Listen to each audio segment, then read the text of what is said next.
eines Raumschiffs der Sternenflotte. Jetzt bist du dran. Was für eine Flotte? Die Sternenflotte. Ja. Raumschiff Enterprise.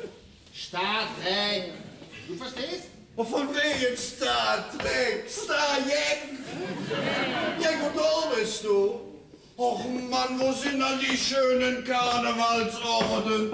Die große Kupferstich, all das Kölsche Ambiente. Das ist Fakt. Man muss den Leuten mal was Neues bieten. Ein Neues am Freitag immer Kegeln denken.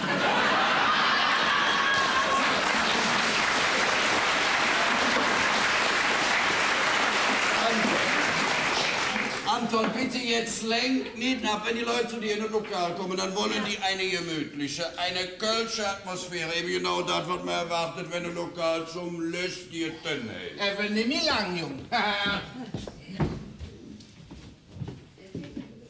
Zum lustigen Raumschiff. Ja, jetzt hätte der Verstand total verloren. Mir kann das ja nur recht sein, wenn du deinen Laden ruinierst. Ja, aber mir nichts, ne? Carola, wolltest du nicht Kaffee kochen? Doch, das hörst du wohl nicht gern, was? Aber das kann ich doch sagen, du. Wenn du hier unsere schöne Kneipe ruinierst, kriegst du etwas wieder zu tun. Sag mal, Carola, musst du eigentlich immer das letzte Wort haben? Ich kann ja nur nicht ahnen, dass du nichts mehr sagen willst.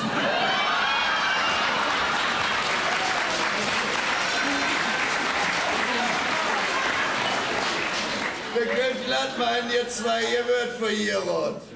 Du bist ja wohl des Wahnsinns Kofferträger, wa? Ja, wieso? Och Mensch, Anton, die Frau ist jetzt alle so lang du und ich meine, du und Carola. Mann, da wird doch jetzt. Ja, das wäre eine Katastrophe. Woher willst du das dann wissen? Zwischen mir und Carola, da war mal was. Sag bloß. Ich dachte schon, du tätest ausschwitzen. Idiot. Aber das hat uns ja gehalten. Carola nimmt mich nicht ernst. Da ist das doch ein Wunder. Frauen, die brauchen eine starke Hand.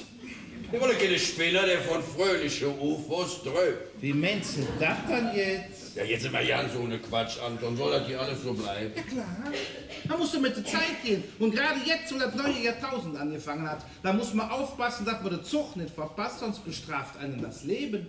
Ah ja, jetzt ist auch klar, ne? Und deshalb hast du dein wunderschönes Lokal in ein abgestürztes Raumschiff umgebaut, ne? Lass mir doch der Spaß. Och, Spaß, Anton, ich finde das hier jeder bisschen zu weit. Und da geben wir noch ja nicht weit genug.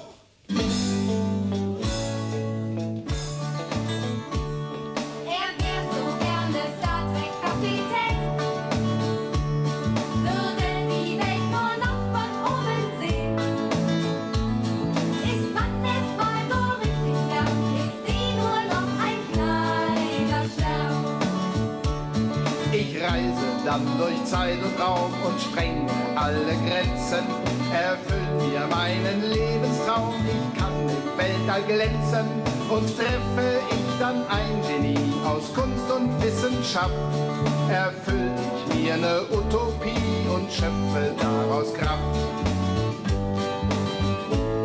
Ich wär so gerne Star Trek Kapitän, würde die Welt nur noch von oben sehen. Ist man erst mal so richtig fern, ist sie nur noch ein kleiner Stern. Was willst du denn im All, du Doll? Da will doch keiner wohnen. Hier unten ist der Laden voll, das wird sich richtig lohnen.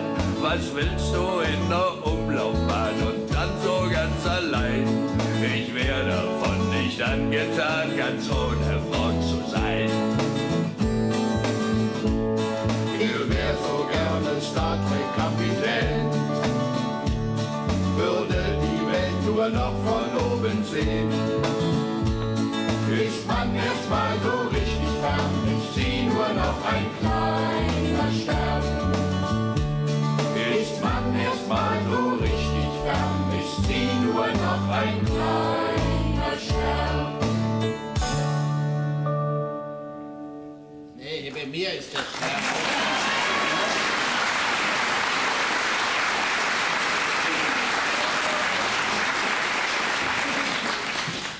Sag mal, Papa. Ja.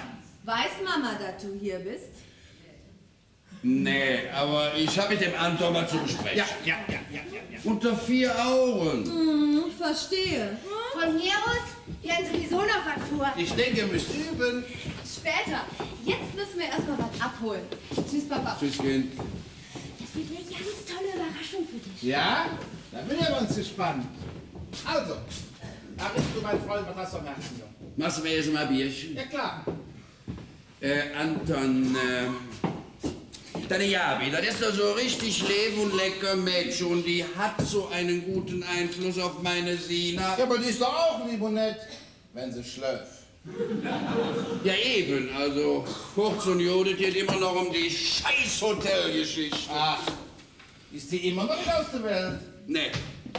Seit Iphigenie, der den Floh in das Ohr gesetzt hat, das Hotel auf Tauris zu übernehmen, spricht Sina von nix anderem mehr. Ja, was musst du auch Verwandtschaft in Griechenland haben? Ja, erlaube mal, ich bin Grieche. Papus Prus Papus, Metaxa Uso Tzatziki. So lang kein Grund. Wieso will deine Schwester das Hotel eigentlich aufheben? Familienangelegenheiten, aber das ist eine andere Geschichte. Jammers. Ja, was soll ich dabei machen? Kannst du nicht mal mit der Jabi sprechen, dass du der Sina der ganze Quatsch ausredet? Wofür das dann los? Das Mädchen doch schließlich ist alt genug. Doch, hast du jetzt so eine Ratsch im Kopf? Wieso? Ja, was würdest du denn machen, wenn deine Gabi plötzlich fort war? Meine Jabi wollte sowas ja nicht und wenn, dann hätte ich ja alles Gute wünschen. Ja, und sofort die Tür verrammele. Das hätte ich nicht. Auch die Mädchen müssen sich heute in der Welt bewähren. Aber doch nicht alleine und auch nicht in Griechenland. Ich meine, so ein junges Ding, das kann doch überhaupt noch gar nicht ermessen, was da für Gefahren am Wegesrand lauern. Was denn für Gefahren? Böse Männer! Falsche Freunde, Banditen, Mörderbanden, Anlagebetrüger. Ich meine, wir zwei, als Männer. Ja, Mäuschen, hier ist das Häuschen. Ja, ich komme sofort in das Häuschen, ja? Ich hab keine Zeit, ich muss weg, ne? Und du denkst an mich. Ja, ich will sehen, wann ich will nicht Ich will ewig lang fahren. So, Anton, hier ist Dinge, Kaffee. Danke. Bitte.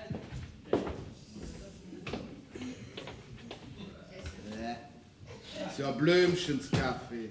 Ach Mann, du weißt ja nicht, was du willst. Das sind ja die richtigen Voraussetzungen, um beim Fernsehen Karriere zu machen. Zu doof zum Kaffee. Wenn ich beim Fernsehen bin, da brauchst du keine Kaffee mehr zu kochen. Hab schon meine Leute für. Beim Fernsehen landest du doch nie, da kennst du doch keinen außer dem Koch. Ach Mensch, du kannst ja so richtig Mut machen. Oh, hier, du Mann, oh, so eine müssten wir kennen. Hör mal zu, ja, da komm. Carola. Ja, doch, komm doch Ja, was her. Medienzar in Köln. Der berühmte australische Mediensatiriker Victor Mogul, kurz TV-Mogul genannt, soll sich wie aus gut unterrichteten Kreisen verlautet in Köln aufhalten, um mit dem Festkomitee über die Vermarktung der TV-Rechte am Kölner Karneval für Australien und den Südpazifik, einschließlich der Fidschi-Insel, zu verhandeln. Der öffentlichkeitsscheue Manager, der kurz davor steht, mit seinem Medienimperium den Weltmarkt zu beherrschen und von dem es so gut wie keine Fotos gibt, weil er sein Gesicht stets durch eine tief in die Stirn gezogene Baseballkappe verdeckt, hält sich inkognito in der Domstadt auf. Mensch, Anton, stell dir mal vor, du, der wird mir über den Weg laufen. Date aber nicht. Guck lieber mal nach, wer das Preisausschreiben vom Festkomitee gewonnen hat und morgen mit auf der Prinzen waren darf. Ja, du bestimmt nicht. Nee, ich hab bei sowas ja nie Glück. So, Carola, jetzt haben wir heute, Achtung! Zack! Ach nee, nicht schon wieder, Mann! Carola! Kein Problem! Carola! Ja, Gibst du bitte von der Theke der gelbe Schraubenzieher? sonst nicht, da wohl nichts wieder.